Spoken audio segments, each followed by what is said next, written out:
या प्रत्यांत न हो उनकी क्या होती है?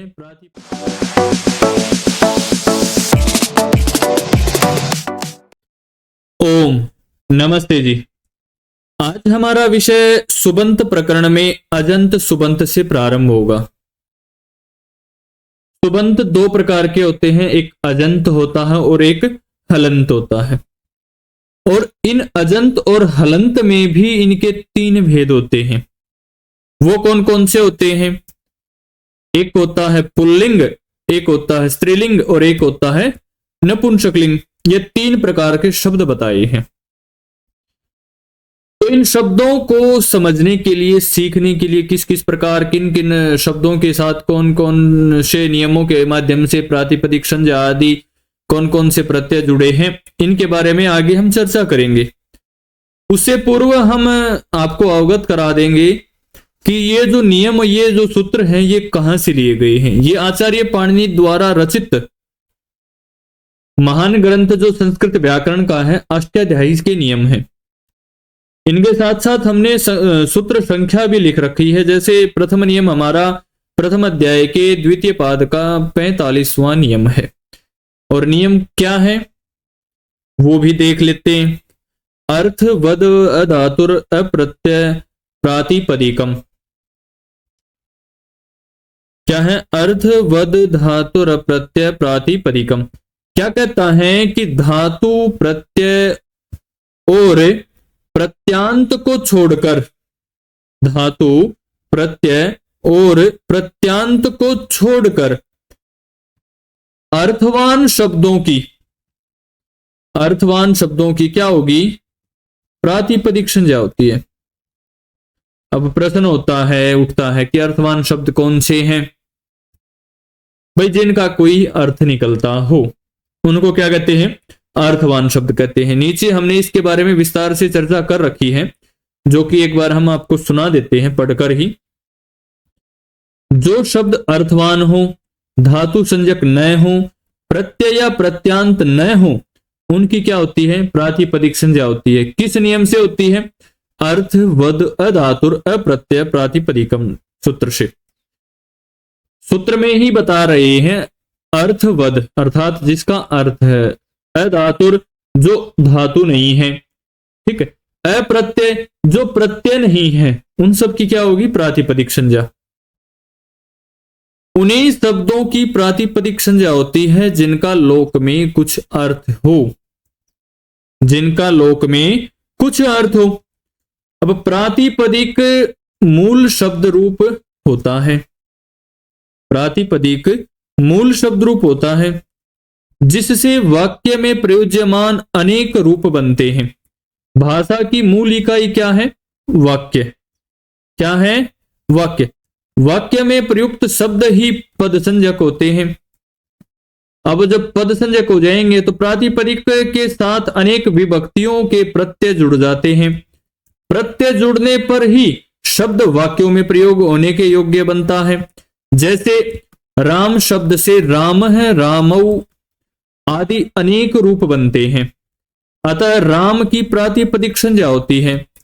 धातु प्रत्यय प्रत्यांत शब्द भी अर्थवान होते हैं, परंतु उनकी प्रातिपदिक संज्ञा नहीं होती। अब जैसे धातुओं में भू धातु है। कौन सी धातु है? भू धातु होने के अर्थ में प्रयुक्त होती है, परंतु अर्थवान होते हुए भी धातु संज्ञक होने के कारण भू की प्रातिपदिक संज्ञा नहीं होगी।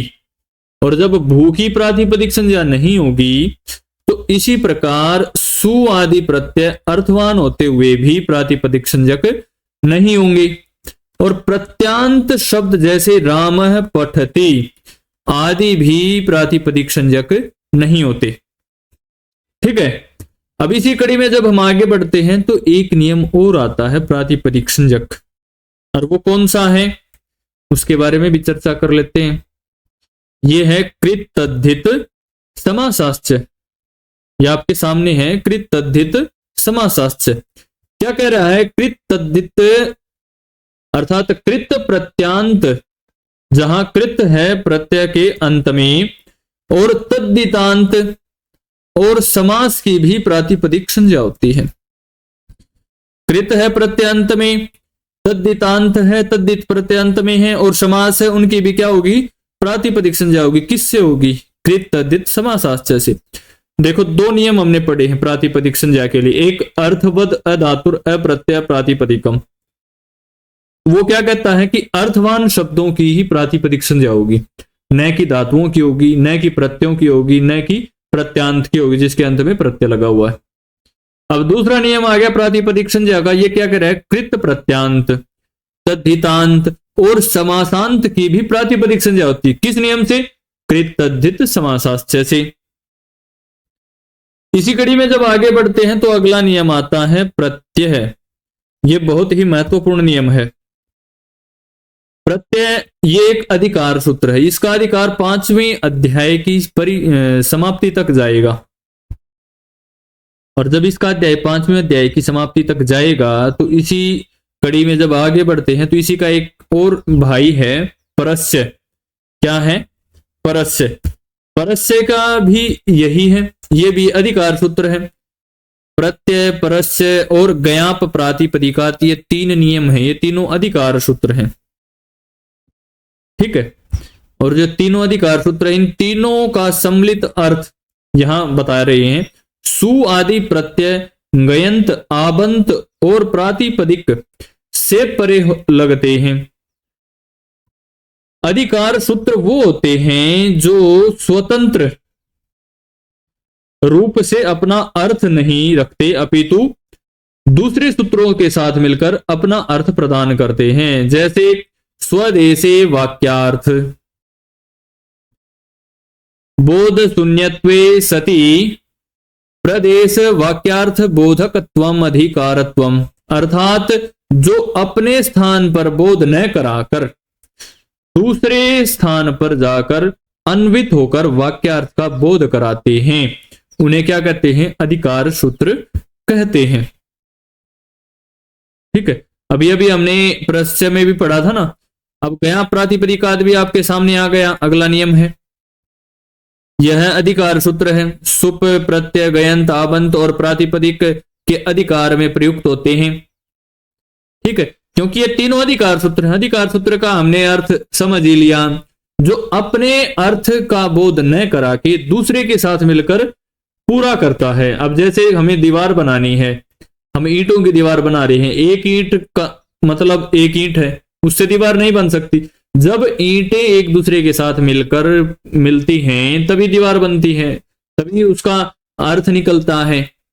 ठीक है ना, नहीं तो वो एक अकेली ईंट है, माटी के कण कण से जुड़ के पूरा एक पहाड़ बन जाता है। तो उसी प्रकार ये अधिकार सूत्र है।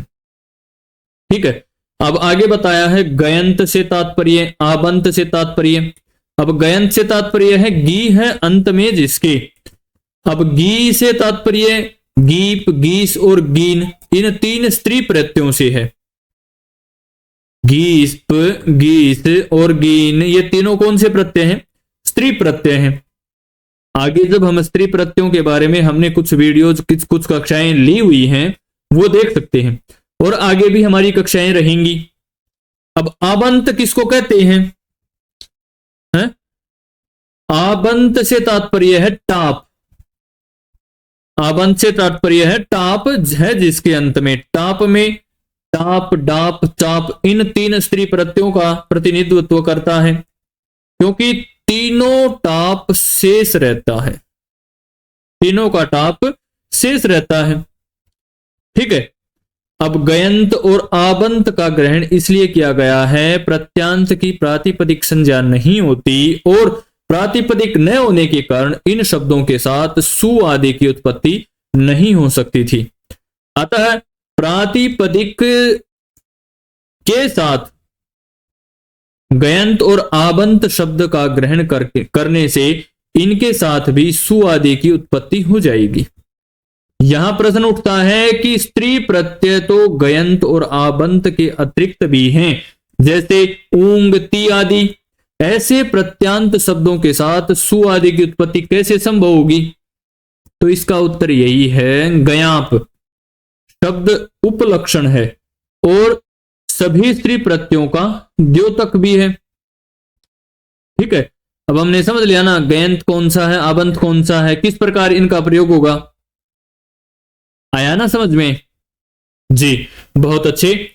इसी कड़ी में जब आगे बढ़ते हैं तो सुबंत प्रकरण का जो बहुत ही महत्वपूर्ण नियम है, जिससे सुप प्रत्यय बनते हैं, जिससे सुबंत नाम रखा गया है, उस नियम के बारे में चर्चा करते हैं। वो नियम कौन सा है, वो आपके सामने है। क्या है? सु औ जस अम औट षष्टाभ्याम भिस गे भ्याम भ्यस गशी भ्याम भ्यस गस ओस आम गी ओस सुप। अब ये लगते कैसे हैं? अब जैसे हम रूप बनाते हैं, रूप पढ़ते हैं, कौन से रूप? शब्द रूप। अब यहां शब्दों की बात चल रही है, न कि धातुओं की। अब शब्द कौन कौन से हैं? पुल्लिंग, स्त्रीलिंग और नपुंसकलिंग। और यहां कौन से शब्दों का प्रयोग हो रहा है? केवल और केवल पुल्लिंग शब्दों का। ठीक है। अब पुल्लिंग शब्दों का जब प्रयोग हो रहा है तो राम का रूप पुल्लिंग में आता है और अजंत है, तो राम है, रामऊ, रामा, एक शब्द के 21 शब्द बन जाते हैं। तो उसी प्रकार ये 21 प्रत्यय हैं सुआदि, जिनसे सुबंत प्रत्यय बनता है। ठीक है। ये आगे दिया भी हुआ है, सु औ जस अम औट षष्टा भ्याम भिस गे भ्याम व्यस, ये 21 प्रत्यय यहां दे रखे हैं। अब इनका प्रयोग कैसे होगा? एक नियम आता है आदि रंतेन सहिता, इस सूत्र से सुप प्रत्यार बनता है। अब जब सुप प्रत्यार बनता है, जिसके अंतर्गत ये सभी 21 प्रत्यय आते हैं, ये तीनों प्रत्यय क्रम से प्रथमा, द्वितीय, तृतीय, चतुर्थी, पंचमी, षष्ठी, सप्तमी विभक्ति के हैं। ठीक है। ये तीन तीन प्रत्यय क्रम से सभी विभक्तियों के हैं। तो 7 विभक्तियों को 3 से गुना करेंगे तो 7 तिया 21 होता है। अब आगे नियम आता है सुपह। अब सुपह क्या कह रहा है? ये भी दोनों महत्वपूर्ण है, एक दूसरे के पूरक नियम ही, ध्यान रखना। अब सुपह कहता है कि सुप प्रत्ययों के 3 का समूह क्रमशः एक वचन, द्विवचन और बहुवचन होते हैं, और 7 विभक्तियां और तीनों वचनों में प्रत्यय इस प्रकार लगते हैं। देख लीजिए, अब ये आपके सामने है। 5 विभक्तियां तो यहां पर दी गई हैं और 2 विभक्तियां आगे मिल जाएंगी आपको। देखो, राम है, रामऊ, रामः, रामम, रामऊ, रामान। अब ये लगेंगे कैसे, इनके बारे में हम आगे चर्चा करेंगे। इन शब्दों को, इन प्रत्ययों को शब्दों के साथ मिलाकर आपको दिखाएंगे कि किस प्रकार शब्द बनता है। जिस प्रकार वर्णोच्चारण शिक्षा में बताया गया है, महर्षि दयानंद कहते हैं कि आकाश वायु शरीरात, आकाश और वायु के संयोग से शरीर से वायु का गोला बनता है और जो मुख को प्राप्त होता है, उस प्रकार शब्द बनता है। वैसे ही जोड़ जोड़ के शब्द कैसे बनता है वो यहां सिखाया जाता है। ये सभी 21 के 21 प्रत्यय आ जाते हैं, 7 विभक्तियां आ जाती हैं, तीनों वचनों में आ जाते हैं। अब आगे एक नियम आता है द्वे कयोर द्विर्वचनैक वचनी। बहुत ही महत्वपूर्ण नियम है। ये क्या कह रहा है? जब 2 की विवक्षा हो, अर्थात जब वक्ता 2 का बोध कराना चाहता हो, तो द्विवचन का प्रयोग होता है, और जब वक्ता 1 अर्थात 1 की विवक्षा हो तो एक वचन का प्रयोग होता है। तो यह नियम द्योतक है एक वचन और द्विवचन संज्ञा का। अब मान लीजिए राम है प्रथमा का एक वचन है, रामऊ प्रथमा का द्विवचन है। जहां 2 लोगों के बारे में चर्चा हो रही है वहां भी ये नियम आएगा, और जहां 1 के बारे में चर्चा हो रही है वहां भी ये नियम आएगा। ठीक है। इसी कड़ी में जब आगे बढ़ते हैं तो अगला नियम आता है विरामो अवसानम। यह बहुत ही महत्वपूर्ण नियम है। यह क्या कहता है? जहां वर्णों का अभाव हो उसकी अवसान संज्ञा होती है। अब जब अवसान संज्ञा हो जाएगी, तो हमने पिछली कक्षाओं में एक नियम पढ़ा था अवसान संज्ञा के साथ साथ, ध्यान आ रहा है? हाँ, खर अवसानयोर विसर्जनीय, अर्थात जिस वर्ण के पश्चात अन्य कोई वर्ण न हो उसकी अवसान संज्ञा होती है। अवसान संज्ञा का प्रयोजन रुत्व के र को विसर्ग करना है। रुत्व के र को क्या करना है? विसर्ग करना है। अब विसर्ग करना है तो जैसे राम है, राम में र की अवसान संज्ञा प्राप्त है, अतः खर अवसान और विसर्जनीय नियम से क्या हो जाएगा, रेफ को विसर्ग हो जाएगा, और विसर्ग होगा तो राम रूप बनेगा, और जब राम रूप बनेगा तो राम रूप हमारा सिद्ध भी हो जाएगा। अब इसी कड़ी में जब आगे बढ़ेंगे अगली कक्षा में हम राम शब्द की सिद्धि करेंगे। इस कक्षा में हमने राम शब्द में जितने भी नियम लगते हैं उन सब नियमों के बारे में विस्तार से चर्चा की है, कहां किस प्रकार के नियम प्रयोग होंगे। ठीक है, अगली कक्षा में हम इस राम रूप की सिद्धि करेंगे जो प्रथमा का एक वचन है। धन्यवाद, फिर मिलेंगे इसी प्रकार की नई नई वीडियोज के साथ।